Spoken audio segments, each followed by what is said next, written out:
दौरान हो, क्या कहते हैं सर? पहले तो मैं पत्रकार साथियों को धन्यवाद करना चाहता हूं कि वह लोग एक प्रश्न पूछने का काम किए हैं। जहां तक चर्चा के विषय की बात चल रही है, तो जो भी जनता का फैसला होगा, जो भी समाज का फैसला होगा, उसको माना जाएगा। आप लोगों को पता ही है कि मैं फिलहाल कहाँ पर हूँ और किसके साथ हूँ। अब रह गई बात कि चर्चा की, चर्चा चलने दीजिए, जो भी निर्णय होगा उसको देखा जाएगा। जो हालात हैं सर, उस पर बात करते हैं कि वर्तमान में अभी कांग्रेस का कहीं न कहीं संबंध विच्छेद देखने को मिला था समाजवादी पार्टी से, फिर पुनः यह एक होते हैं और अब भारत जोड़ो न्याय यात्रा लगातार चल रही है, अच्छा जन समर्थन मिल रहा है। बीएसपी कहीं न कहीं अलग थलग पड़ी हुई है सर, इसमें कोई दो राय नहीं है।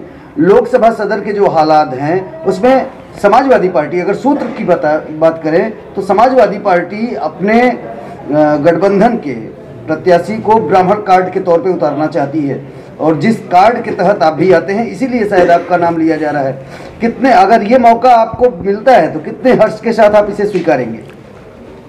देखिए, पार्टी कोई भी कमजोर नहीं है, चाहे बहुजन समाज पार्टी हो।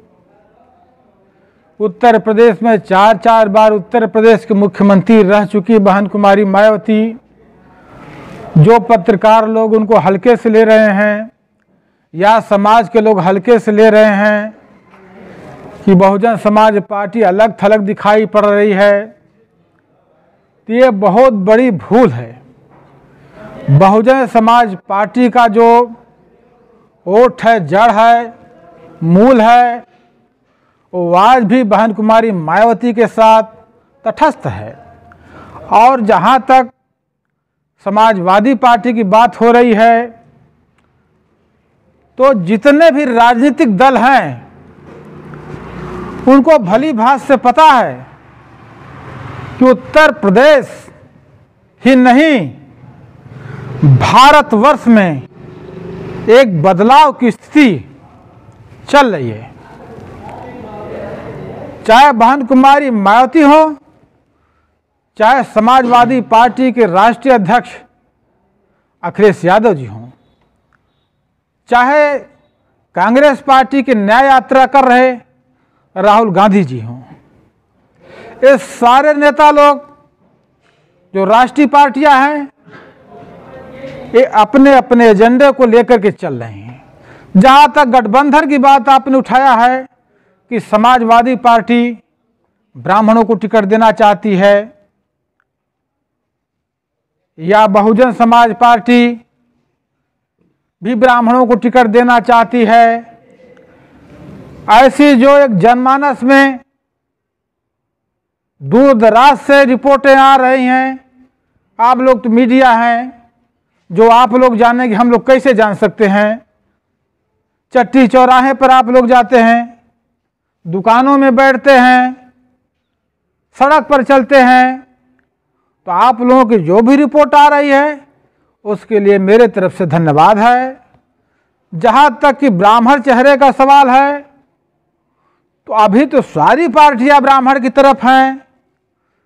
चाहे बहुजन समाज पार्टी से मैंने चुनाव लड़ा है, मैं भी प्रभारी रहा हूं पार्लियामेंट का, और चाहे समाजवादी पार्टी की बात हो रही है, वो भी ब्राह्मण की तरफ कह रहे हैं। आप बता रहे हैं कि वो भी ब्राह्मण की चर्चा कर रहे हैं। तो जो भी निर्णय होगा सोच समझ के, बैठक बुला करके, चाहे मुझे बहन जी टिकट दें, लड़ावें, चाहे न लड़ावें, या समाजवादी पार्टी किस ब्राह्मण को टिकट दे रही है उसको भी देखा जाएगा। सारे निर्णय जल्द से जल्द ले लिए जाएंगे। एक सवाल अपने आप में और उठता है, जिस तरीके से इंडिया अलायंस हुआ है, राहुल गांधी के साथ अखिलेश यादव जमीन पर नजर आ रहे हैं और सरकार से सवाल कर रहे हैं उनकी आंखों में आंखें डाल करके, उस हिसाब से आप अपनी बीएसपी बहुजन समाज पार्टी में ब्राह्मण सभा के अध्यक्ष भी हैं, तो उस हिसाब से मायावती जी अंडरग्राउंड नजर आ रही हैं और जनता का जो जन समर्थन राहुल गांधी और अखिलेश यादव के साथ है, तो क्या आने वाले दिनों में जो जिस तरीके से दल बदल रहे हैं? भाई ये तो आप लोग कह रहे हैं कि अंडरग्राउंड है, हम नहीं कर सकते, या क्या फैसला होने वाला है ये अंदर खाने की बात है। जहां तक ब्राह्मण का सवाल है तो ब्राह्मण कोई लड़ेगा, जिसको बहन मायावती टिकट देंगी वो लड़ेगा, जिसको समाजवादी पार्टी टिकट देगी वो लड़ेगा। वो तो अपनी अपनी पार्टी की विचारधारा है, नीति है, जो हावी रहेगा, जिसको पार्टी केंद्रीय नेतृत्व देखेगा उसको टिकट देगा और लड़ाई होगी। लड़ाई तो होनी ही होनी है, लड़ाई से कहां कोई पाछे भाग सकता है। चाहे राहुल गांधी की न्याय यात्रा हो, अखिलेश जिसमें शामिल हुए हैं, लड़ाई तो होगी। मैं तो बता रहा हूं कि एक उत्तर प्रदेश और भारतवर्ष में खास करके बदलाव की स्थिति चल रही है और उसका रिजल्ट आप लोगों को देखने को मिलेगा बहुत जल्द। इसके बाद आप लोग बताएंगे कि रिजल्ट कैसा है। एक बदलाव सर, आप एक भारतवर्ष में राष्ट्रीय पार्टी का प्रदेश अध्यक्ष है सर, और ब्राह्मण समाज के प्रदेश अध्यक्ष हैं। ब्राह्मण उपेक्षित है, कुंठित है, न्याय उसको मिला नहीं, तमाम घटनाएं होती रही, सुधि किसी ने ली नहीं। सर, इस पर क्या कहते हैं? क्या आगाज इसका मुद्दा मैंने जो ब्राह्मणों के साथ अन्याय हुआ है, मैं पार्लियामेंट से लेके और यहाँ खास करके जफराबाद में, पार्लियामेंट सदर में तो मैं पहुँचा नहीं हूँ, लेकिन खास करके जफराबाद, जौनपुर, आजमगढ़, पूर्वांचल में कोने कोने तक जो ब्राह्मणों के साथ अन्याय हुई है, अत्याचार हुआ है, इस मुद्दा को मैं सड़क पर जरूर उठाया हूँ। और जो भी इनके साथ अन्याय करेगा भविष्य में भी इनके साथ उठाया जाएगा।